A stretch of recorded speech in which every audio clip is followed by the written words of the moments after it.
আল্লাহ তোমাদেরকেও বদলে দিক। তোমরা যারা কিশোর ছেলে, নওজোয়ান ছেলে, দোস্ত, তোমার জীবনের কদর করা উচিত। তোমার কথা কেউ মনে করবে না। তুমি নষ্ট হয়ে গেলে ধীরে ধীরে তোমার জীবন, তোমার চরিত্র, তোমার আখলাক, তোমার লজ্জাস্থান, তোমার শরীর, তোমার কোমর, তোমার যৌবন তুমি শেষ করে দিলে খোদার কসম কেউ মনে করবে। এই যে মেয়েরা ঘুরছে তোমার সামনে সামনে, যে নর্তকীরা তোমারে দেখাইছে শরীর, যে অসভ্য মোবাইলের বেহায়া নারী তোমারে শরীর দেখাইছে, তোমার জীবন শেষ করে দিছে, ওই হাইওয়ান নারী জীবনেও কোনোদিন তোমার খবর নেবে না। আল্লাহ তাআলা বলতেছেন যে আমি তোমরা যাদেরকে অর্থবিত্ত, সহায় সম্পদ, টাকা পয়সা, ধন দৌলত দুনিয়াতে দিয়ে যাচ্ছি, তোমরা এটা ভেবো না।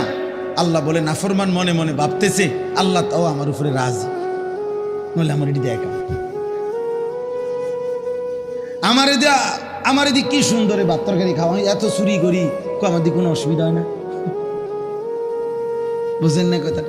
আমি এত সিটারি করি, আমার দিকে কোনো অসুবিধা, কত সর্দিও হয় না। কত ভালো মানুষ দিয়ে দেখি আজ 10 বছর বিস্তার করে রয়েছে, লড়েও লড়তেও পারে না। আমরা কি কারবারটা কি? আবু লাহাব, মক্কার কাফের, নাম শুনছেন না আপনারা?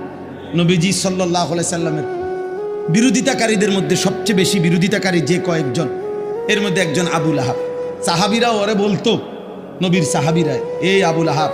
আবু লাহাবের একটা বদ অভ্যাস ছিল, নবীজি যেখানেই কাউকে কালেমার দাওয়াত দিতেন, মানে কাউরে ইসলাম বুঝাইতেছে মনে করেন, হে পিছন থেকে একটু দূরের থেকে ওর দিকে তাকাইয়া কইতো, সাবধান, ধরা খাইও না, একবারে মারারিবা, আর বিড়ি খেতে পারত না। ইতান শুনলে সিটারি যে করতে এত সুন্দর, রিডিহার করতে পারত না। রেডি সাউন্ড, নাটক সাউন্ড, সিনেমা সাউন্ড, এটি সব ছেড়ে দিতে হইব এই মৌলবীর কথা শুনলে। হ্যাঁ, মানে বলতো না না